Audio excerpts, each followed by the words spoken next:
ND news India में आपका स्वागत है। कार्यकर्ताओं से अपने कार्यालय में बातचीत करते हुए रदौर विधायक विशन लाल सैनी ने कहा कि कांग्रेस के वरिष्ठ नेता राहुल गांधी द्वारा चलाई जा रही भारत जोड़ो यात्रा को देश व प्रदेश में भारी जन समर्थन मिल रहा है, जो कन्याकुमारी से लेकर कश्मीर तक जाएगी, जिससे काफ़ी लोग लगातार जुड़ रहे हैं। जो 20 दिसंबर की रात्रि को फिरोजपुर झिरका से हरियाणा में प्रवेश करेगी, जहां 21 दिसंबर को राष्ट्रीय ध्वज फहराकर आगे बढ़ेंगे। उन्होंने कहा कि भारत जोड़ो यात्रा में शामिल होने के लिए क्षेत्रीय कार्यकर्ताओं के कार्ड बनाए जा रहे हैं। उन्होंने कहा कि इस यात्रा में रदौर विधानसभा से भी सैकड़ों लोग शामिल होंगे। वहीं हिमाचल में कांग्रेस पार्टी की भारी जीत पर उन्होंने कार्यकर्ताओं को बधाई देते हुए कहा कि हिमाचल में उनकी पार्टी ने भारी बहुमत से जीत दर्ज की है, लेकिन गुजरात में भाजपा ने ईवीएम में गड़बड़ी कर जीत की है। उन्होंने कहा कि भाजपा हमेशा एक राज्य को छोड़ देते हैं तो दूसरे राज्यों में मशीनों में गड़बड़ी कर जीत को अंजाम देते हैं, जबकि भाजपा की रैलियों में जनता तो आई ही नहीं थी। ऐसे में जीत कैसे हो सकती है? ये सब मशीनों की गड़बड़ी व बड़े पैसे का खेल हुआ है। वहीं उन्होंने कहा कि एसके हाईवे मार्ग की समस्या को लेकर उन्होंने भारी संघर्ष करना पड़ा, जिसकी आवाज़ उन्होंने कई बार विधानसभा में उठाई व इसके निर्माण के लिए मुख्यमंत्री को भी कई बार मिलना पड़ा, लेकिन इसका श्रेय कई लोग भी ले रहे हैं। लेकिन संघर्ष मैंने किया है, जिसका क्षेत्र के लोगों को काफ़ी लाभ मिलेगा।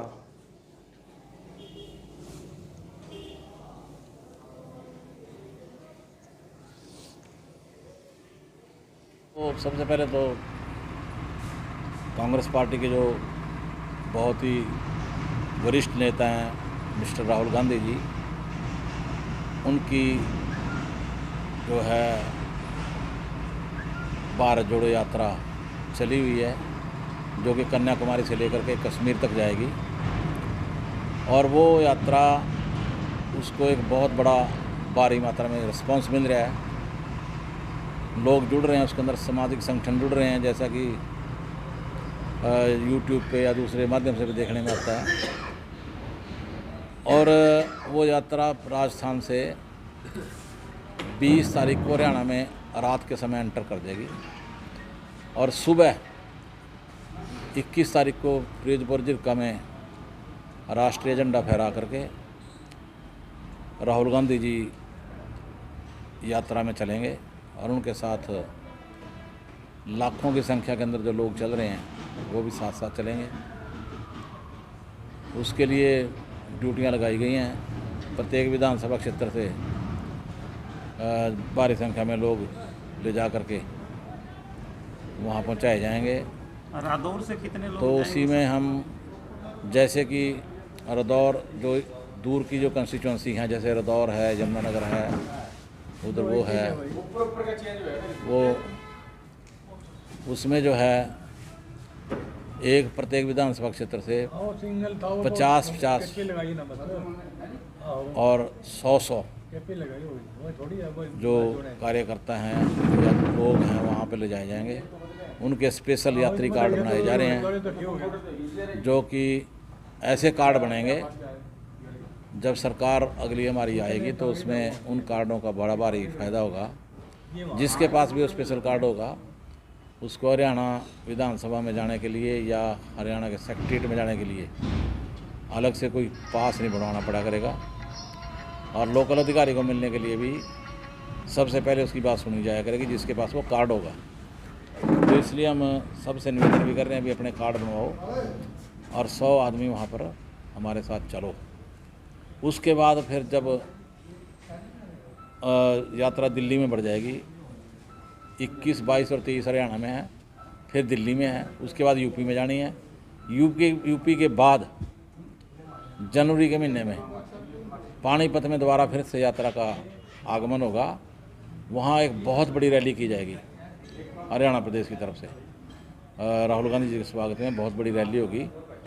उस रैली के अंदर जो है हम जब जो ड्यूटियाँ लगेंगी वो दोबारा अलग से लगेंगी, लेकिन फ़िलहाल हमारे रदौर विधानसभा क्षेत्र की, सड़ौरा की, जगाधरी की और यमुनानगर की जो भी हमारा जिला है उसमें से प्रत्येक विधानसभा क्षेत्र से 2-2 बसें जिसमें 50-50 आदमी वहाँ जाएंगे और उनके कार्ड बनेंगे। कार्ड कल बनवा देंगे हम इनके, और जिसके रह जाएंगे परसों बनवा देंगे। भारी संख्या के अंदर लोग वहाँ ले जाएंगे। बाकी बस का वहाँ उनके खाने पीने का इंतजाम जो लोकल जो भी लीडर है उसका होगा। बस लोगों ने तो अपना रात को लेने का, जैसे रजाई या कोई कंबल वगैरह जो रात को वहाँ पहुँचेंगे ऊपर लेने के लिए, क्योंकि ठंड का मौसम है। तो विधायक जी, जैसे हिमाचल में अपनी पार्टी को काफ़ी बढ़िया जीत मिली है, हाँ, लेकिन गुजरात में हार गई है, तो ऐसी क्या खामी मानी जाती है? ये सब मशीनों का खेल है। अब कहेंगे जी यहाँ भी मशीनें थी। ये क्या करते हैं कि ये स्टेट छोड़ दिया कि ताकि लोगों को लगे कि मशीनों में कोई गड़बड़ नहीं है, और जहाँ गड़बड़ करनी है वहाँ गड़बड़ कर ली, जहाँ गड़बड़ करनी है वहाँ गड़बड़ कर ली, और जहाँ नहीं करनी वहाँ नहीं करी।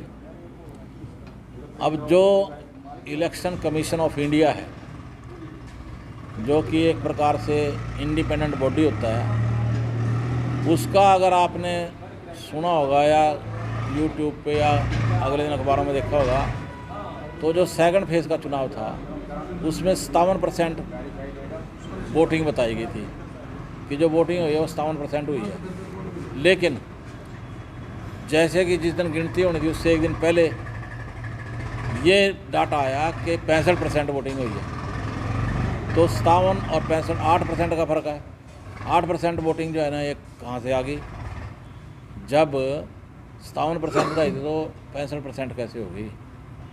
इसी प्रकार से बहुत बारी वहाँ पैसे का खेल हुआ है, और जो सरकारी मशीनरी है उसका दुरुपयोग हुआ है। जबकि हालांकि वहाँ देखने में ये आया था कि जो बीजेपी के नेताओं के तो रैलियों में सुनने के लिए कोई आ नहीं रहा था, तो वोट कैसे पड़ जाएंगे?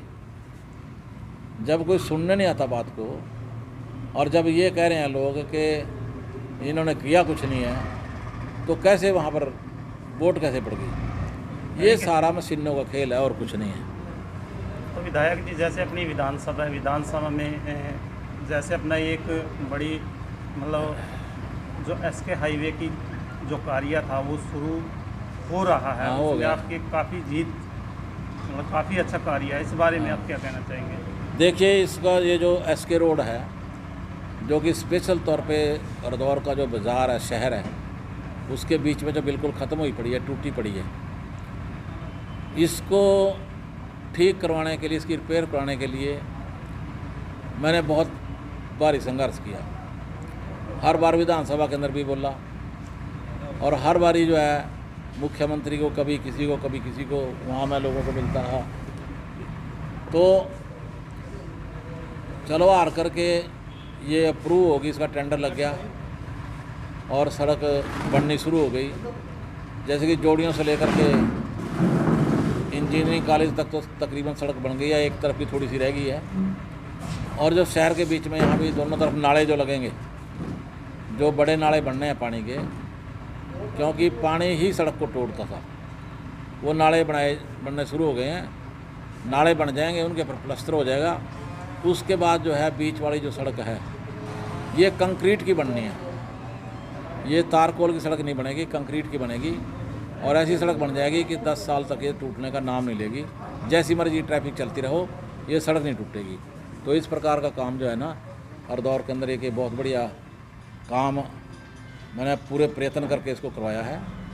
और चाहे इसमें श्रेय कोई लेता फिरे, लेकिन जिस आदमी ने संघर्ष किया है वो मैं हूँ, जिसने इसके लिए बहुत मुख्यमंत्री को, कभी उप मुख्यमंत्री को, कभी इंजीनियर इन चीफ को, कभी किसी को, इसके बारे में बहुत कुछ संघर्ष करना पड़ा।